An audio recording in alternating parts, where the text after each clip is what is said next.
Hey everybody, I hope this live stream is working. We're going to take a look. Oh, looks like it's working perfectly. That's what I like to see. As we're going to have a couple minutes to get on, to really get right into the content. We usually do that 2 minutes. And it's been a long time since I've live streamed, and so I'm very excited to be here. I'm very excited to be here with you guys and actually do a live stream. Okay, today we're going to be talking about how to optimize listing and showing you some good listings, talking about some big mistakes. I don't know. We'll talk about that. We'll also talk about some mistakes I've seen because, the last 2 months since I've live streamed, talked to a lot of students, and I keep seeing the same mistakes over and over and over again. And I don't want that to be you. I really don't want that to be you. Also, when you're answering any questions, of course, that goes down, right? Well, I love answering questions from you guys.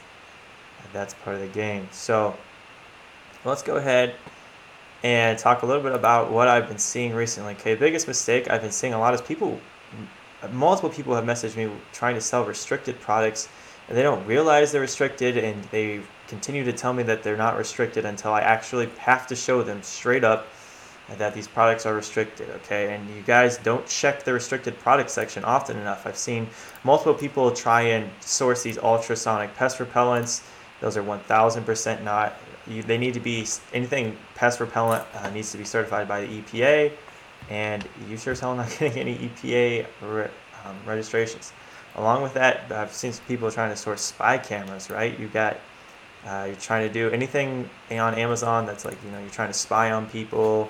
A camera that looks like something else, like if I have a camera pin, those things all get taken down after a while, right? They sell very well while your listing stays up, but your listing is going to come down eventually. So that's why you see the market looks like for these products, right? They all have less than 20 reviews, and they're all selling super well. It's because these products will come down after your listing's been up for a while. I talked to one guy, and he spent, I don't know, $1,200 on these ultrasonic pest repellents, and he asked me how to get reviews quickly, and I'm like, I don't know, man. Hurry up and sell those out before you get your listing taken down. So please check. All you gotta do is Google Amazon restricted products, and it'll take you there. And you gotta read right, because you wouldn't think some of these things would be restricted, but they are. And the way you look at a market is just anytime you see a market with a lot of freaking seller, a lot of sales, and low reviews, like that's a key indicator, right? It might just be a brand new market, but good chance also that it's a restricted product. So, hey guys, what's up? Greetings from Singapore. Hell yeah, glad you're here. I'm not gonna try and pronounce your name, Abu. Oh man, I know I just butchered that real bad. So let's take a little look at some actual listings here, because that's what you guys came for, is to see good listings, okay?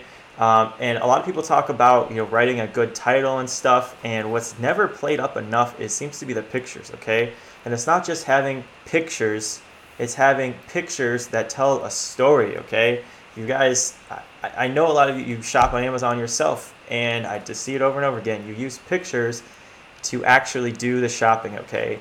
This stuff right here gets read a lot less than you would like, okay? For more expensive products, obviously gets read more, but the real money in the magic is in these pictures, okay? That's where it's at, and you should be telling a story with them, okay? Let me give you guys some examples. We're gonna come back to this listing because it's awesome to see kind of potential can. So essentially, this is what we're looking at right here. This guy, he's got all his awesome stuff down here, but especially on mobile, people are going to be looking at this stuff, and you see here he's got a diagram comparing his Tumblr versus the leading competitors, and just straight up saying, okay, this is the stuff that's in his bullet points, but so many fewer people read the bullet points versus looking at the pictures, okay? And the same thing with these diagrams. This diagram it's not that sexy because you can't read anything out of this, right? Like I'm on a PC and I can barely read it, and I can't imagine what this looks like on mobile. It's got to be literally unreadable on mobile. So you need to be focusing on big pictures, which you should be putting these important things in your listing, right? His product is heavy duty, and that's why it's called the Beast. And that needs to be something that's clearly demonstrated here, because he demonstrates this stuff here: cup holder friendly, dishwasher safe, double wall vacuum insulation. That's the kind of stuff you want to talk about in here, but not like this, not this small. This is way too small. You don't want to do that like that. It's just way too damn small. So that's one thing that I see a lot with mistakes. Okay, I had somebody do a phone call with me, and they did what I told them every time. They're like, launch a better product. Their product was a lot better than the competition, like a lot better than the competition. But then I looked at their listing, and I didn't see at all why their product was better. I couldn't tell. I couldn't tell. I looked at their pictures, and I was like, it looks exactly like your competitors. And they tried to explain it to me, but it wasn't clear from their listing. And you just can't do that. You just can't do that. Well, this is a product right here that I'm trying to source, but the numbers don't make sense because Amazon's selling all these products, and when Amazon sells something, they don't have to pay the same shipping fulfillment fees you do because they they make a little bit of money off of the shipping, right? And they don't have to pay that extra part, right? Because they're shipping it themselves. So essentially, like, this is a product right here. You look at the product, it's 4 stars, which and that's the point where you can start looking at making a better product, right? If the product's 4.5 stars, it's a little bit harder to make a better product because it's already pretty good reviews, right? But at 4 stars, people start reading the reviews a lot more. At least the people I see, like, if somebody starts putting on Amazon, I'll watch them look over their shoulder, right? And when you get to those 4 stars, that's what I've seen. People start reading reviews a lot more. And so this product, honestly, it's just crappy, right? It breaks very easily. It looks thin as hell, okay? And the problem with the way you could optimize something like this is kind of like a case study I'm trying to run with. Also trying to run on 6 hours of sleep, right? I just got back from a cruise. I was with a bunch of Amazon sellers. Raphael's been on the channel before. He's a 7-figure seller. He was there. Yaniv, my boy Yaniv, he's another YouTuber. He was there. We had a ton of fun. The food was incredibly good. And that's what I wanted. So where are you getting product pictures? So yeah, recently I put out the course. I put out a course on how to do this, and I made the mistake of giving you guys who I use for my photographer, and now I can't get them to take any pictures for me because they're too damn busy. So I'm running with a new guy from Fiverr and trying to get pictures there, right? The key of pictures, you don't want to get the cheapest. You want to get the guy with a lot of views, and you don't want to get the cheapest guy. If the guy's offering $5 pictures, like, you're gonna get $5 pictures, okay? This next guy that the picture should be done in like 5 days. I'm paying like $40 a picture, which is not cheap at all in comparison, but like you gotta pay for quality, okay? Like, paying an extra $200 for pictures isn't gonna hurt my feelings because it can help your sales so much. It's so important, right? And I told this person exactly what my plans were. I'm like, here's my diet, here's what I want for picture. Here's what I want here's what I want written here. Here's what I want written here. I want to compare. I have a couple pictures comparing and contrasting the quality of my product and the quality of the bestseller in the niche. And I've got that all lined out. I took a few pictures myself, and I actually sent them to them. Like, I sent them the pictures that I wanted, right? I took some of the pictures I sent them were from my competitors' listings, like, hey, I want this kind of picture, but with my product. And some of the other ones, especially the comparison pictures, were like me with my phone taking a picture and being like, this is what I want, but it needs to actually look good because I don't know how to take pictures and I have a crap, it's just a phone.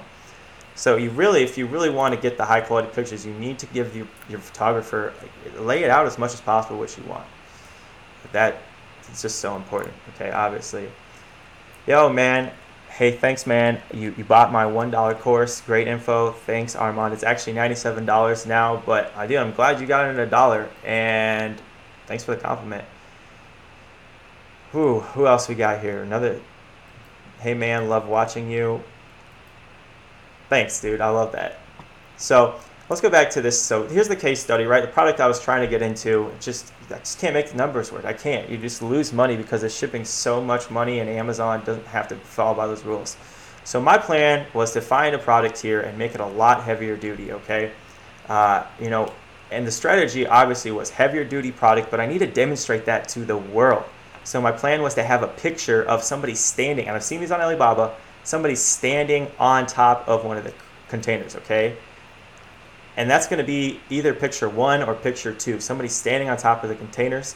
So it's like, holy crap, these are very clearly, and I'm going to try and get somebody who weighs like a lot. Like, as much as I can get somebody to weigh, that's the person I'm going to put on top of this container and be like, yeah, these are very heavy duty containers, as well as like container pictures of them actually having a lot of stuff in them, right? Obviously these products aren't very heavy duty, so I wouldn't do it with this one, right? But the one I would like to launch would be one that's thicker, and plastic's not very expensive, right? So it's not too much of an issue to make it more expensive. The shipping is the expensive part, right? But your fulfillment fees don't go up very much for this product because it gets a little heavier. It only go up if it got a lot bigger. And then also like just pictures of just like a lot of stuff in there. Like I want to load this thing up with books as much as I can and show the world that like, hey, this is how much it can hold. Like there should be comparison pictures between your product and the competitor's product. Like if my plastic's 2 millimeters thick and theirs is a 1.1 millimeter, like there should be a close-up of showing my plastic and their plastic and be like, look, you can see how thick my competitor's product is versus mine. And you just want to beat the hell out of the fact that your product is better. You see the titles here just look awful. What does this title even mean? I would put something heavy duty, cannot break, storage container. Nowhere does it ever mention how much it can actually hold. Okay, like how much weight can I put in here? 20 pounds, 50 pounds, 100 pounds before it breaks? I don't know. And that kind of stuff leads to bad reviews because if somebody thinks they can load this thing up with 150 pounds worth of books, that's a lot of freaking weight to put in here, but they don't mention that, right? So that leads to negative reviews because people aren't expecting the kind of quality that they don't know what to expect. This is also a made in the USA product. Generally, if your product's made in the USA, you want to put that in the title. It just generally adds enough value in the title to make it worth putting there. But this is a product sold by Amazon. Almost all of Amazon's listings are really poorly optimized. But you think that at least this company would want to optimize their listing because that would increase your sales dramatically. So that's kind of an idea of like how you actually go about get pictures. The goal is to know what your differentiation is from the beginning, and then have it planned out how you're going to tell customers about yours, right? I have mine planned out from the beginning. These are the pictures that I want that are going to show people what I'm doing. This is what the title is going to say in it that the other titles maybe don't have. And that's how you kind of craft something from the beginning. Lifestyle pictures as well, right? Yeah, lifestyle pictures are very important. Lifestyle pictures when you actually show your product being used. And for some products, they matter more than others, right? Like this is a picture of it being used, which is important because people can see how big it actually is. Like just a picture like this, I have no clue how big it is. I don't have any reference. But a picture like this, I can see like, I probably know how big that lantern is and that flashlight and those pots and pans. Okay, these are very helpful. Again, right, for increasing sales. One, because people know what they can put in there. Okay, if people have to actually go out and figure out what these measurements mean to try and figure out what they can fit in there, that's too much work for them. They're going to go to somebody else that can figure that out. And on top of that, right, you don't want somebody to get. How many times have you seen a review and it says this product is way smaller than I expected? And I see those pretty often, and it's because they don't have any pictures. So people give themselves 1-star reviews because they're not willing to put pictures that has some scale, okay? And sometimes it's a play because they want their product to seem like it's high quality and it's really a piece of crap. But I see that pretty frequently, right? The product's not what they expected in size, and you want your Amazon customers to know exactly what they're getting, or else it leads to 1-star reviews, which obviously I don't think anybody wants. Hey Jeff, thanks for showing up. He called me. He said, "Hey Coach." I guess my new name's Coach, guys. What up? Guys, I'm glad you're here, every single one of you. Right now we got 32 people watching. It's 2 people more than we had 14 minutes ago. So let's give you guys some more examples of what good product are. Really we're focusing on the pictures, right? The pictures are what matters. One thing I want to talk about is when you're looking on mobile, okay, and I heard that 60% of sales happen on mobile and tablet. I don't know what the real number is, right? It could be 30%, it could be 40%, but nobody doubts that a lot of sales happen on your phone and that it's a whole nother experience buying on your phone, okay? First things first, on your phone, you can only see the first set. When you go to a search page, let's see if I have any pulled up. I don't have any pulled up. But when you go to a search page, only the first 78 characters of your title show up. So let's just say this is 78 characters right here. So that's all that people are going to see when they search for your product. So if it's really important that they know that you have 2 straws included or you have this gift box, they're not going to see that unless it's either in your picture, which in this one it is in your picture, so it's kind of okay. But you need to make sure you have that really important stuff at the beginning, because at least on mobile, no one's going to see it at all unless they click on your listing if it's in the back part, okay? It's just not going to see it. So that's very important. And also, like, everything's so much smaller on your phone. Like, go look at your Amazon listings on your phone, and you'll see, like, this size right here, this is probably too small to read well on your phone. Like, they'd have to click on the picture to make it bigger to actually read this, okay? I want something they don't have to actually click on to read. I want some big letters. Like, I like how they got a lot of stuff on here, but, like, this is completely unreadable at all points on mobile. It's just, there's no way you're going to be able to read it at all. Even if you try and make it as big as you can, it's just not going to be read. And so I just know that you got to keep your lettering as big as possible, or else you just wasted a whole picture, right? They just see this, they just get confused, and they're like, it looks bad, okay? Just looks very bad. It doesn't help your brand at all when somebody sees that, and on mobile it's just completely unreadable, okay? Completely unreadable. Let's show you guys some more examples here. So this right here is just a regular grill cover, and these aren't the best ever diagrams, but you can see here they show how big the product is. I don't know why these actual dimensions here, 58 inches, is so small. Okay, they had so much room to make this 58 inches bigger, but this is the stuff that's in their bullet points that needs to be in their pictures, right? And it's in their pictures. I love that it's in their pictures. You know, it says what brands that it fits. That's really important. Again, could have probably been a little bit bigger, but that is just, I don't know. I see people put these listings together and their listings don't include any pictures, okay? Like, preferably you want to have a product that's different than the competition, that's better, and then you want to have your second picture, your third picture, just beat on it with like a dead horse on why your product is better than the competition, right? If it's thicker, show that. I want you to show why your product's thicker. I'm launching a product.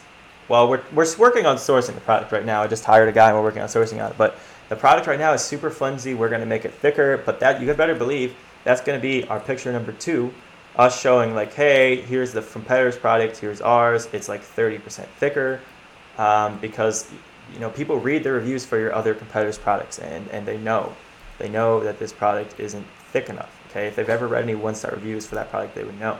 Here's a product that's selling really well. It's just another one I clicked on from the grill category. But you can see, right, what is up with these pictures, okay? 2 pictures. It doesn't make any sense why they would do that. It doesn't make any sense why they would do that. This product's not even sold by Amazon, so I don't know why they wouldn't take the time to optimize their said listing. So essentially, they have, the key is here, they have some really important stuff in here in the title and the bullet points, right? They have pretty well written bullet points. 3 brushes in one, clean the same area 5 times faster than a traditional brush. Right? That's the kind of stuff I need to see in your pictures. I need to see it in your pictures. Because, again, a lot of people just aren't going to end up coming down here and reading this, and especially on mobile. Like, a lot less people read this stuff on mobile. High quality stainless steel bristles, I love that. Built to last, right? This is all stuff I want to see put in their picture somewhere, so it's very clear, because just so many more people look at this. So that's just, I don't know. It's a big pet peeve of mine. A lot of you will spend money on. I see people launch their products, spend $400-$500 on PPC. Some people are still doing giveaways and spending hundreds of dollars on that. And then I look at their listing and I'm like, yep, there is a reason why you didn't get ranked. There's a reason why you're not selling. There's a reason why your ACoS is like 100%. And it's those reasons specifically. So let's go take a look at some questions, man. Entrepreneur Hub just bought your course. That's awesome, dude. I assume we're talking about the private label course. Some big changes are coming to that probably here in the next couple of weeks. Don't you get worried telling... So, Seraph said, don't you get worried telling people what you're going to sell? I mean, I'm not worried. I'll tell you guys my strategies, but I don't want to show the actual people what I'm selling, right? Because I got, I got like 11, 12,000 subscribers now. Next thing I know, every single person's there's going to be a lot of people with eyes on my product, and it's going to get too saturated, right? It doesn't make any sense to do it yourself. Do you send your product sample with your logo/brand to your photographer, or do you shoot in 3D render? I've heard this 3D rendering thing, but I have no clue what it is. So 3D rendering, guys, is when somebody actually you take a picture of your product. Generally, you don't even have to send the product to them. You just send a bunch of pictures of your product from each side. You send it to somebody who does 3D rendering, and they will create a computer model of your product, and it's supposed to look as real. It's supposed to look real, but it's really just a 3D rendering. That's all it is. It's just not a picture. It's just a drawing with the colors, and it looks real though. At least it's supposed to. And it looks really cool because you know, you don't have to. A lot of times you don't have to send your product out. If you want to change the color, it's very easy for them to change the color on the product. But the problem is with a lot of those, it only works for certain types of products. If you have a product like a carpet with that kind of surface, it just doesn't work, period, because you can't get that kind of you can't get that kind of, what would I call it, the texture. And really, I don't know. The big sellers I know, they all do pictures, and I'm going to continue to do pictures. That's what I've been doing.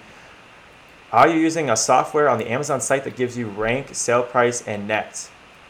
Yeah, and that's the guy's name. So yeah, we are. I am. Generally, I use one of two softwares, right? This one's called RevSeller.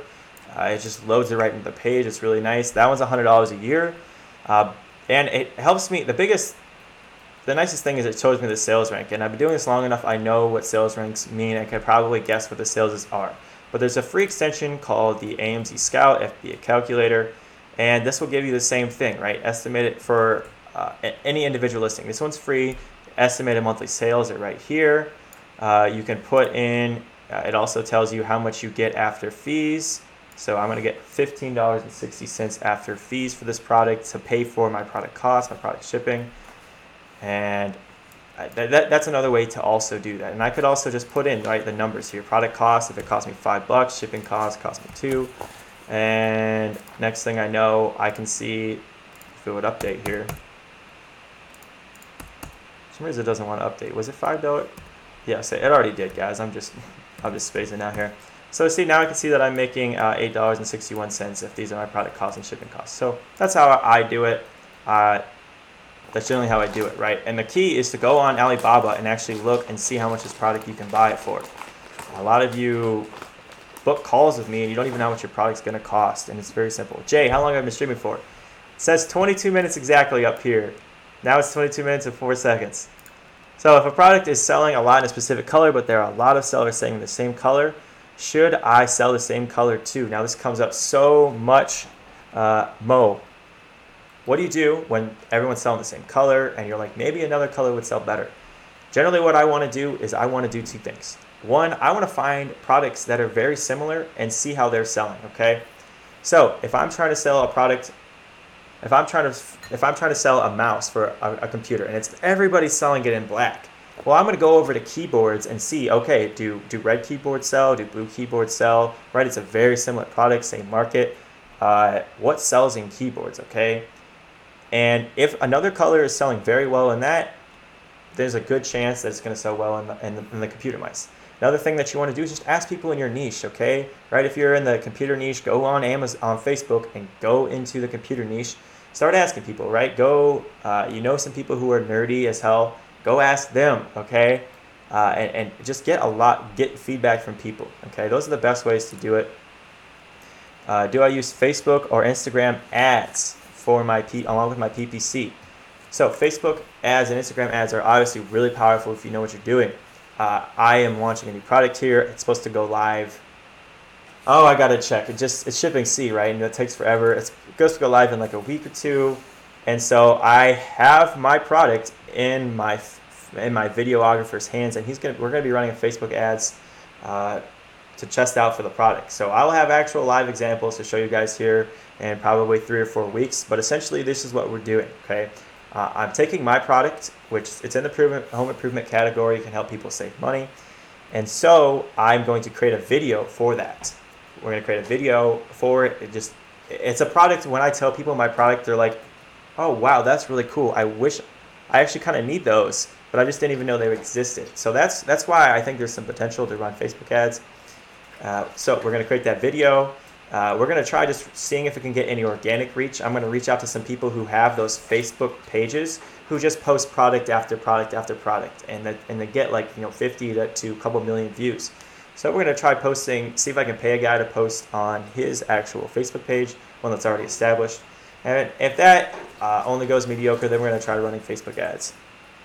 So I don't have any live examples. I know some people are doing very well, right? If you've ever been on Facebook or Instagram, you've seen Facebook ads for products that have blown up, okay? Either Facebook ads or just completely organic.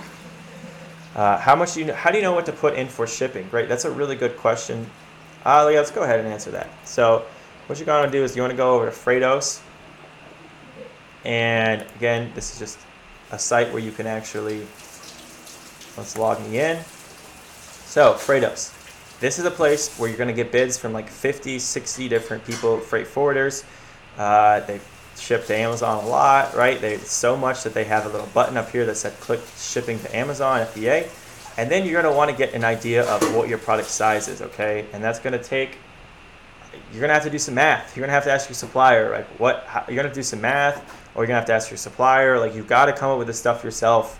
There's no shortcut, right? But one thing you can do is just click calculate by total shipment. So a lot of times that's the easiest. You can put in your total cubic feet or cubic meters. I'm just gonna put in some random stuff here. I wish I had the shipment I knew the numbers from my last shipment I just did, so I could, so I could actually show you real examples. 1,000 cubic feet. I'll just say 1,000 pounds. That's way too light. That's way too light. Let's put in 3,000 pounds. Okay, even that is way too light. This is a very big shipment right here, 1,000 cubic feet. Then you actually just get to choose, who does your labels, who does your pallets, and put all this stuff in, right? You got to figure out where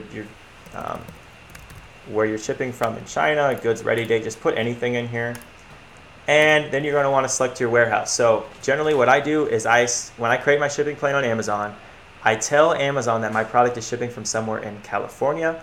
And then I always get my product going to Moreno Valley, and it's the closest place to it's in California, which is the closest place to the U.S. So it's the closest, right? It's the cheapest because it's the closest. Do I have to purchase custom bonds? Yes. Put in a value. You guys just read through this stuff, and then I'm just going to click search and book, and we'll come back to that in a minute because usually it takes a minute for you guys to see this stuff. But with that, let's go back and look at some questions here. Sherberg phrased the question, how long have you streaming for, Gay? I'll probably stream for like another 10 minutes. I got some stuff I got to do. Later on.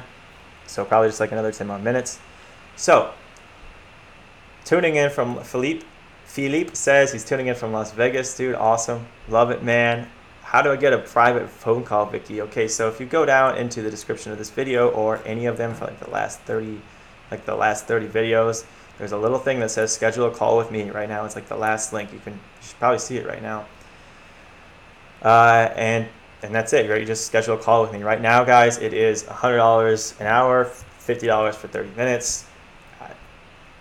And you're going to, that's how much it is. It's definitely less than what other people are charging, okay? And you can decide whether that's going to save you more than $100 in mistakes. Do I offer one-on-one mentorship or just my $98 course? Right now I offer the course, yeah, absolutely. If you want some mentorship, I do one-on-one mentorship, or I just do one-on-one phone calls whenever you need those, right? You got to decide what you want to do. Daniel says, hey, what's up, man? I'm going to say, hey, what's up also, Daniel. It's been a long time since we talked. Okay? So one thing I see a lot of people asking is about keywords when it comes to their listing, okay? And actually, one other thing I want to talk about first, okay? I get questions about what should you do premium product packaging. Let me see if I can find an example of it. Here's an example, okay? This guy with his Beast, he did that's a full-on printed box. It's a really nice box. Should you do a box like that, or should you just do something really basic, a straight brown cardboard box with just a barcode on it, or should you just do like a poly bag? My opinion on this is pretty straightforward. You need to decide whether you're going to put this product, you need to decide whether you're going to put your packaging in your very first picture, okay, like this person did. If you're going to do that, and it's a product where you think you can add some value by going premium, then it makes sense. Then you can go with a really nice box, right? So here's the thing, right? And when you walk into a Walmart, the way people choose their product is by looking at the product packaging and what's written on there and the price. Those are the only two things they have to go off of, okay? On Amazon, though, it's not that way. So the only reason you need to go with really nice packaging is if you're going to use that to make your product look really high quality, okay?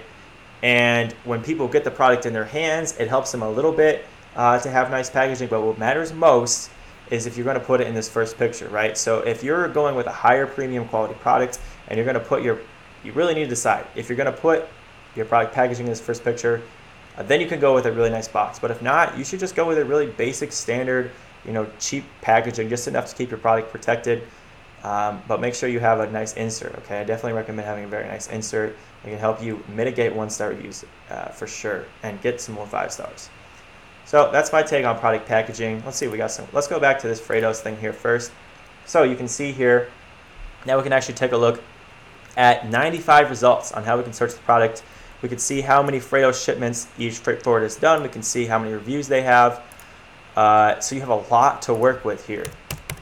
You have a lot to work with here. You can choose whether you want to go air only or just ocean. So here, ocean, I can see how much. I can see how much it's going to cost me to ship ocean. Right, we're looking at $4,200 to ship ocean. We're looking at $48 for this guy.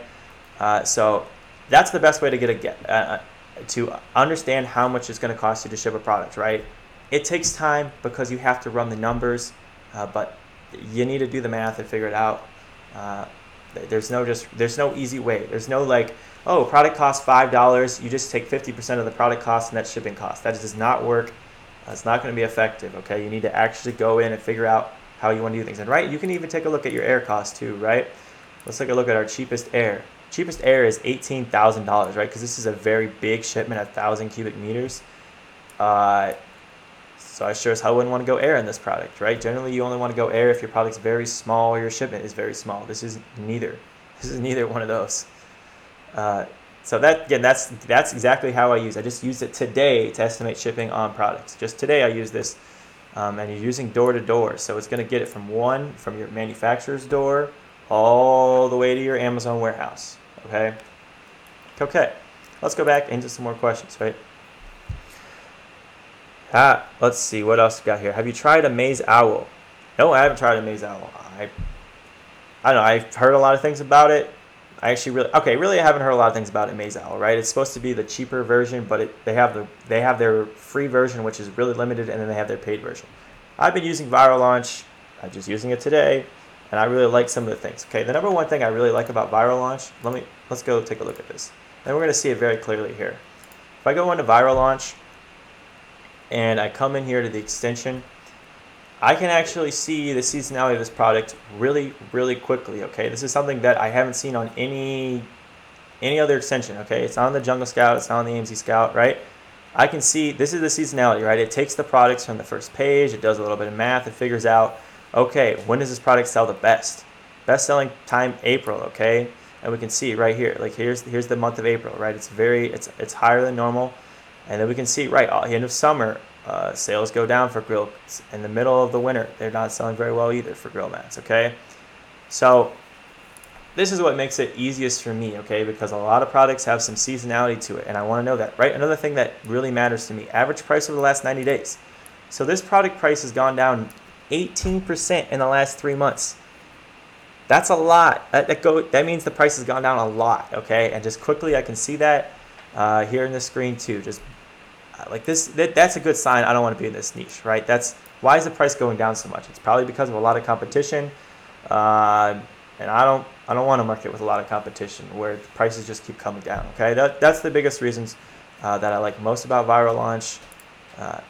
Those are the two that really separate it apart for me, especially this right here.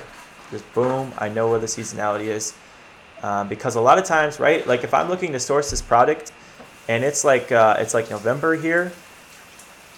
Maybe I want to source this product in November so it's ready for summertime, okay?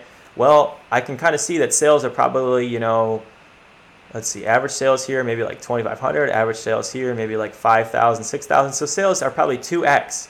I should expect my sales to be 2x when it comes to actually springtime. And it's just so easy to see that, right? 2x sales from November to springtime. Done. And so if I'm sitting in November and the top seller is selling 100,000 a month, he's probably going to be selling 200,000 a month when springtime comes. I can't do that with Jungle Scout. And I haven't used AMZ Scout, which is where this, not AMZ Scout. I haven't used Amaze Owl, which is where this whole thing started, but that is exactly what we're going with.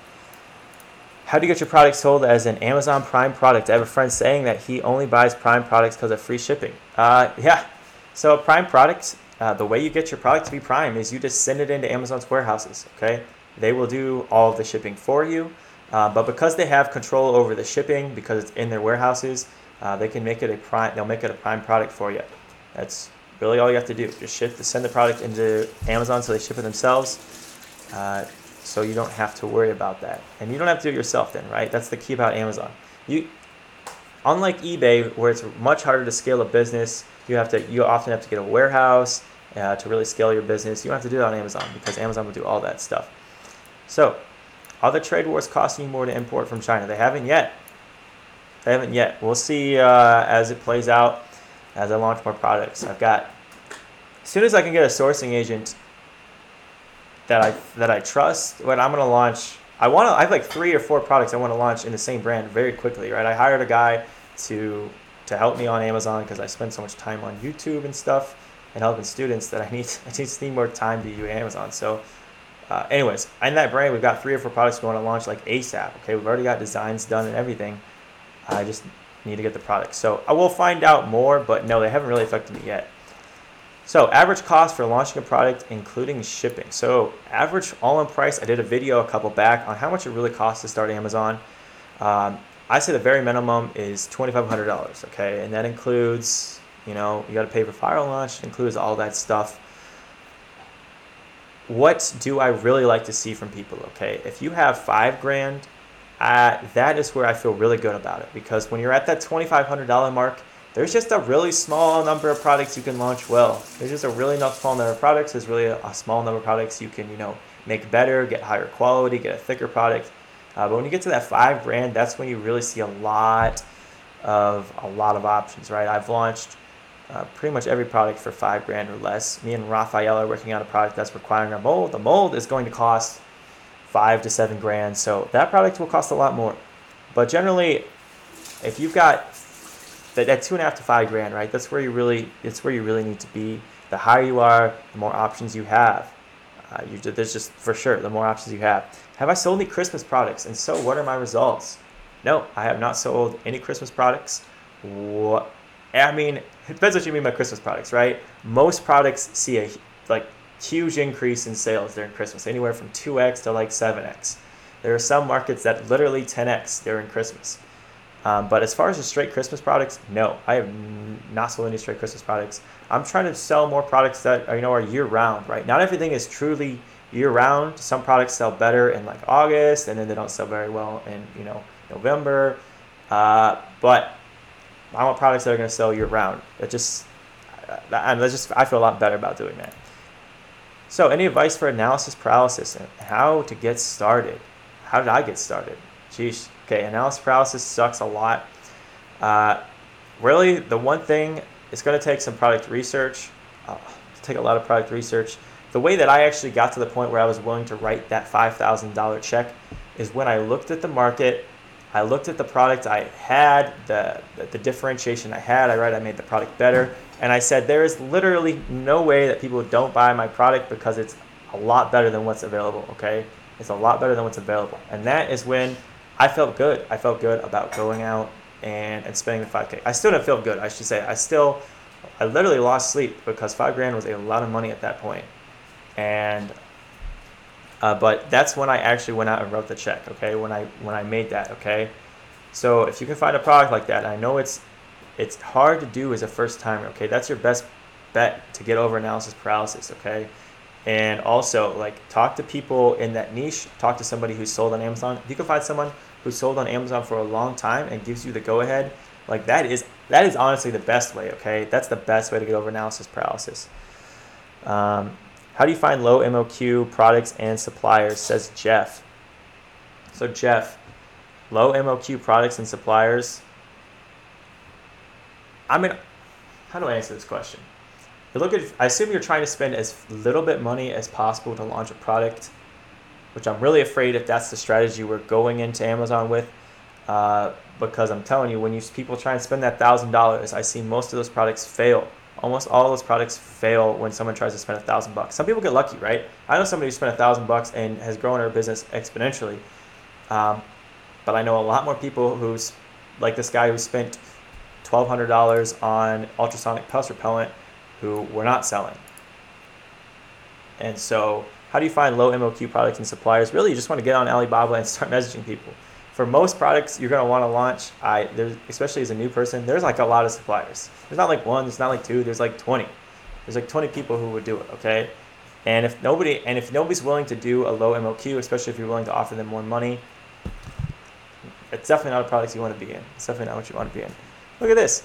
My girlfriend just bought me an ultrasonic pest repellent. I wonder if this listing's still active, okay? I should check, see if it's still active. I don't know, maybe we'll do that later. So, a couple things I missed, right? Thanks for the Sarah Film says, thanks for all the help, by the way, and answering all my questions. Dude, thanks so much. I love this. I need to do this more often, right? I love getting people on here. So, text next. What if you lose 5K capital and your products don't sell? Well, then your options are essentially lower your price. You don't have good options, right? If you launch a product that's really that's not well differentiated, your options suck. Generally, what people will do is they'll spend more money on PPC than they should to break even, or they will just lower their product price, right? Something to get people to incentivize people to buy it, okay? The number one strategy should always be you need new pictures. You need to do something with your listing, get your product selling. I'm telling you, as a new person, I see so many crappy listings. That's your guys' problem over and over again. And so even with the same product, you can often, here's the thing. People will run a lot of advertising on Amazon, they'll lower their price. But if your product looks like a piece of crap on your listing, it doesn't matter. It's not going to help it. It's not going to sell, okay? Problem is new pictures can cost money. So sometimes you got to decide where you want to stand, okay? How much profit did I make on my first product? So the first order that I ever did, how much did I make on that? So I spent $5,000 on the product. I think my profits was like $7,000. So I spent $5,000 and I came out with $12,000. Okay, so it took 4 months, I believe, to turn that $5,000 into $12,000, and then that gives you enough capital to launch another product, right? This is strategy. Besides using your trademarks, are there other ways in private label to protect yourself from hijackers? Well, the number one is going to be having that product. I preached it a million times that you differentiate, that you make better, because it's going to be a lot harder to hijack, right?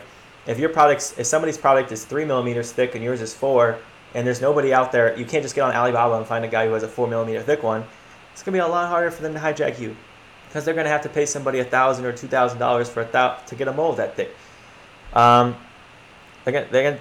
It's just not a lot harder, right? If you bundle 3 products together, right, they're gonna have to get all 3 products and put them together, and then hijack your listing, okay? So that's the number one thing, right? As well as obviously, right, you want to have a logo, you want to have a brand, you want to put that on the product, okay?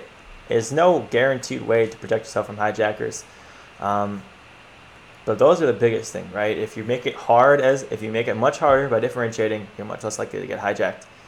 But it's going to happen, right? If you start selling freaking $30,000, $40,000 a month, especially if you didn't differentiate well, just expect you're going to get a hijacker, right? I was just talking to Yaniv over the cruise, and he's got one product that gets hijacked every 3 or 4 weeks. But he has a letter, he just sends it every time, and it's worked every time to get them off. How do you know if a product is a niche product or not? I'm guessing when you search, it tells you how many results. What number of results should you stay away from?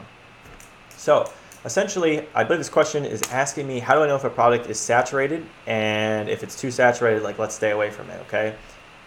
I preach it a million times. We'll preach it one more time here. You want to get yourself on, there's a couple of these sites, JumpZend, Zon Deals are the biggest ones that I use. Apparently it's not letting me log in, so let's just go search it regularly. Let me look at the deals here. So you want to create an account, and then you can search for these products, right? If I type in the one that I've been preaching on, I've had a couple people come to me with, is this baby diaper caddy. You just saw some ultrasonic pest repellents. I saw them before I searched. These are people giving away their product they're trying to give away their product for huge discounts to try and get sales velocity, which will help them get ranked. There are literally 14 people on here 14 people on one out of like 6 deal sites. There's 6 big deal sites. And if there are 14 people on here trying to give away their product for free, how many people do you think there are? 60 people trying to give away their product for free? Like when you launch a product, right? First of all, these products all look similar. So let's get one that looks different. It's either higher quality, it's got a different design on it. We got to do something different, okay? This is the one way I see people lose all their money, okay? Generally, the worst case scenario on Amazon is you break even, right? You lower your price, you spend too much on advertising, you break even. But the times when I see people lose all their money or a lot of it is because they entered a market like this. Their product looks exactly the same. So there are like 100 people trying to sell this product plus. They all have very, very similar ones. Everybody is trying to spend money on advertising. So advertising on Amazon is just incredibly expensive. And if you had even done something like put a picture of a dinosaur on here, do something, at least dinosaur lovers would be willing to buy your product, right? Like maybe like 1% of the population really loves dinosaurs, but at least that 1% would think your product is awesome and they would be willing to buy it, okay? But there's no reason why I would ever buy this product over this guy's product. And so then you're just competing on price. Okay, that's when I see people lose all their money. And that's how I want you to make sure that your product is not super saturated, okay? I'm not worried about so much the number of listings as I am number of people trying to give their product away. That's what I look at most. How do you protect against future competition, or do you not think of that at all, right? I'm protecting against competition by taking this product and making it better, right? That's always what I do. Okay? But other things you want to do is you want to spend, like when you go to launch a brand, you want to do what this guy did right here. And you want to just launch a ton of different variations, right? The more space you can take up on Amazon, the more you want to do two things, right? You want to continually improve your product, okay? If you have a product and you're getting some one-star reviews, you want to fix that problem, or else you're letting your competition have a way to come in and hit you, okay? They can come in and hit you. Every iteration of your product, like you reorder, there's a good chance you're going to change something. You're going to improve something, okay? Until you've done a few of those, right? Your first 3 or 4 reorders, you might change something, and that's totally fine, right? That's totally normal, right? But the more space you take up on Amazon, that's the biggest way, okay? Like if you look at, what was the product I was looking at today? It was a product I was looking at with a student, so we're not going to go take a look at it because they're thinking about doing it. But if you look at the first page, there's literally 2 brands, and they just dominate the whole first page, okay? That kind of stuff scares people off. It definitely scares people off when you look at a first 2 page, right? But here's the thing. I told my student, like, hey, there's still potential to enter this product niche, even though it's dominated by 2 brands, because one, they're not Amazon. Amazon's much harder to compete against, and they're not big brands like you'd find in a Walmart. Those are much harder to compete against. But also, their product sucks. It needs improvement, okay? And that's because they didn't improve the product themselves. There's a possibility that this student will come in and they'll be able to take market share because they didn't improve the product themselves. So those are the biggest ways to prevent against getting just people coming in and just taking you down. Any differentiation tips? That's a good one. That is a really good one. I mean, I put a million videos out on this. I'm gonna give you a couple highlights on what I love to do to differentiate. Number one. Let me think what number one is, guys. Right now, I'm looking for stuff that's easy to do. Okay. Here's where this came from. So, I'm working on a product with Raphael. We're doing it as part of our mastermind. The mold is going to cost $5 to $7 grand. It's taking us multiple months to get this mold together. I don't ever want to do more products like that. Even though it's going to make us a lot of money when we get it done, it takes so damn long and so much work. Okay, so I'm looking for stuff that's easier to differentiate. Okay, and the way that I'm doing that is I'm focusing on these designs. Okay, right? We talked about earlier in the live stream. Okay, you've got a product like this mouse. Okay, if this mouse is only available in black, let's see if we can launch it in a new design that's going to sell really well. And again, we go find similar niches, okay? We go find similar niches, right? So let's go look at keyboards, okay? Is there a keyboard design that's selling super well that like would look really cool on a mouse, okay? Let's look at other computer things, okay? And see if we can put something to put on a mouse, okay? Obviously, that's not an example. Those niches are very, very saturated. If you use a product regularly, or you are thinking, or you've heard of a product before, good chance those are not good products because those are very saturated ones, right? You try and go into computer mice, that's a really saturated market, even dominated by very big players, okay? So generally, those are not good markets, okay? That's how I'm doing, right? Because it's easy to just get a new design, get it printed on, or get a new material with that design on it, right? That's the one thing I'm focusing on right now. Also, higher quality, okay? Because what I really love right now is pictures. And I put a picture that says, my competitor has bad reviews. His product is, 3 millimeters thick, and look at that, mine's 4. And this is what that means for you, okay? Like, that is so easy. It's so easy to demonstrate to everybody on Amazon. You can put it as a second picture why your product's better. And oftentimes sometimes it's expensive, other times it's not too expensive. So those are some tips. Again, million videos on that. How do you find, hey Adam, you ready to go on the Mastermind Cruise? Man, I wish I can go. Dude, yeah, a Mastermind Cruise, we just finished that up. Yesterday we got back. I took a 3-hour nap yesterday afternoon, but it was a lot of fun.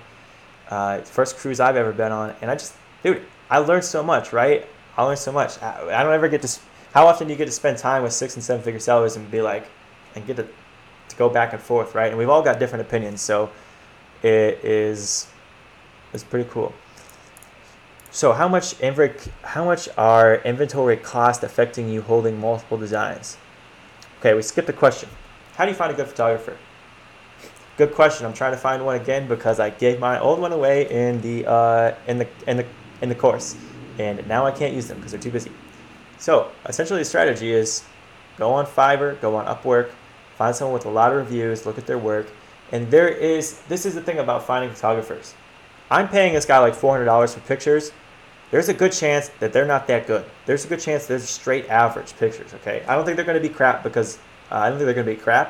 but there's a good chance that there's average pictures, and I might have to go through multiple of them, okay? I might have to go through multiple of them. So, there's no perfect way to get a perfect one the first time, but again, best way to get a good photographer, find somebody with a lot of reviews, but then tell them exactly what you want. Take your competitors' photos. Copy them, send them to them, take pictures. If you want a specific picture, take a picture with your phone and be like, this is what I need written on the picture, but I need it to look good. Okay, that's the best way to prevent crappy pictures, okay? How are inventory costs affecting me holding multiple different designs, okay?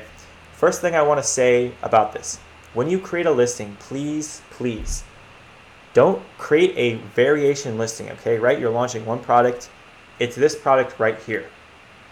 Create a variation listing that allows you, because that'll set your listing up as a variation listing. And what that does, it allows you to have multiple variations down the road. So if I want new colors, I want a different size, right? This is 30 ounces, I want a 25 ounce cup. I can put those in very easily. If you don't set it up like that from the beginning, have fun, okay? I've never had to do it myself, but I've heard from Facebook posts and other people that it is a big pain in the butt to try and create a regular listing and turn it into a variation listing, okay?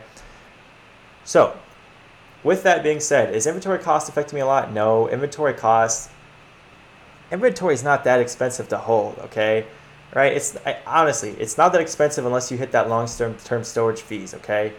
Unless you have products sitting for 6 months that doesn't sell, that is when it becomes expensive. But before then, it's not really that bad. It's really not that bad. And if your product's very big or you have a lot of product, what a lot of sellers will do is they will go over to a third-party warehouse, just like anybody's warehouse that's not Amazon. And generally, storage costs there are way cheaper than Amazon, right? So if you buy 5,000 units and you're like, I probably only want to send 2,000 into Amazon, send those 3,000 over to another warehouse because generally it's a lot cheaper, okay? It's just a lot cheaper. Amazon is not in the business of storing product. They're in the business of selling product. So they're not the cheapest person to store product, okay? Especially the way they do it. If you're launching variations, I'm sorry, I just butchered your name. I got like 5 minutes left, guys. My girlfriend wants to get some food and I'm starving too. But if you're launching variations, would it be better to launch each variation as a separate listing to take up more space on Amazon, or just one listing with all the variations? Generally, I want to launch one listing with all the variations. That way you can have, generally I want to do one listing with all the variations. But there's an argument to be said for the other way because you can take up more space on Amazon. And But usually I want to do one listing with all the variations. That's generally what I want to do. So Kerry Watkins is a 3-week FBA noob. Welcome. Very grateful for my arbitrage course, which got Kerry to officially jump in the game. As I build capital, what's the next step to scale out, launch a new product, right? The reason why I really love private label is because you can scale much quicker, okay? Right? As soon as I find a sourcing agent to actually like, because I just don't want to do the Alibaba thing for 3 or 4 products, especially with how fast I want to launch them. But like I want to launch these products really, really quickly, okay? And at that point, it's scaling incredibly quickly, okay? You just can't do that very well with arbitrage. And so yeah, I do recommend when you get enough capital, get into private label. Get into private label, find a product. You can start looking now for a product, okay? And have an idea. And if you find a good enough product, right, don't be afraid to go out and get some money for that, okay? I know you're doing arbitrage to build up your capital, so you're probably good there. But a lot of you just are like, man, I really want to do a product. I have an awesome idea. I don't have the money. Well, go out there and make the money, okay? Make the money, guys. So I'm going to finish up these questions here. Roberto made a joke. He said differentiation equals waterproof swimsuit. Okay, guys, waterproof swimsuit, that's awesome. But why the hell would I need a waterproof swimsuit? So, last question here. Anyone please provide me with a photographer's info. I will never give out my photographer again because I will never be able to use them if 13,000 people know who I'm using and 13,000 people are trying to use them also. So, I just spilled some water myself.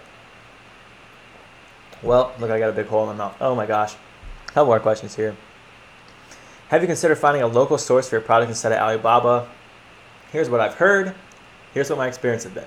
So my experience of finding local suppliers, I messaged a couple people and tried to find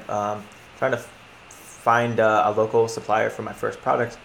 Nobody responded, period. I got on Google, nobody responded. And I've just heard from more experienced sellers that it's very hard to find competitive prices. Very hard. Even though you've got to pay for shipping to China, it's just very hard, okay? The way China has worked over the last 30, 40, 50 years is that China has just created an infrastructure where they have thousands and thousands of people who know how to run manufacturing operations, that know how to, they've built an infrastructure where they have thousands and thousands of people trained on how to run manufacturing. They have thousands of manufacturing facilities. While at the same time here in the US, we've been closing down manufacturing facilities. We haven't been training people on how to actually manufacture products. And so we get in a situation where in the US, there's just a lot less people willing to actually produce products because there's just a lot less options. Where in China, there's like probably 20 to 50x more options to get products manufactured in China. I'm guessing it's at least that. So I'm going to be using China consistently, guys. So with that, let's do some more live streams. Let me know how much often we should do this. We should do this at least once a week. I really enjoyed coming on here and just answering your guys' questions. I will see you guys in the next YouTube video.